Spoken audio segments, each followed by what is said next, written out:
ஆண்டவருடைய சமாதானம் என்பது ஒருவன் எடுக்கவும் முடியாது, கொடுக்கவும் முடியாது. அவர் சொன்னார், யாரு சமாதானத்தை உனக்கு தரமாட்டேன், கடன் வாங்கியும் தரமாட்டேன். வைத்தியர்கள் சமாதானம் இல்லை, வக்கீல்கள் சமாதானம் இல்லை, கோர்ட்டு கொடுக்கிற சமாதானம் இல்லை, என்னுடைய சமாதானத்தை. கைகளை தட்டி, I will give you my peace. நமக்கு பரிகாரம் கர்த்தர் தான், நமக்கு விடுதலை கர்த்தர் தான், நமக்கு சுகம் கொடுக்கிறவர் கர்த்தர் தான். நமக்கு சமாதானம் கொடுக்கிற மகனுக்கு வேலை கிடைச்சிருந்தா சமாதானம் கிடையாது.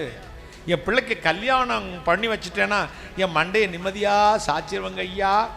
இல்லைம்மா, அதுக்கப்புறம் பிள்ளை சமாதானமா வாழணுமே. உன் கண்ணுக்கான அவ சமாதானம் இல்லைன்னா எப்படி இருக்கும்? செய்கிறது நீ, வாய்க்க பண்ணுகிறது கர்த்தர். கைகளை தட்டி, சமாதானம்னு பேசுறது நீ, இந்த சமாதானத்தை கொடுக்கிறவர் சமாதானத்தின் பிரபு.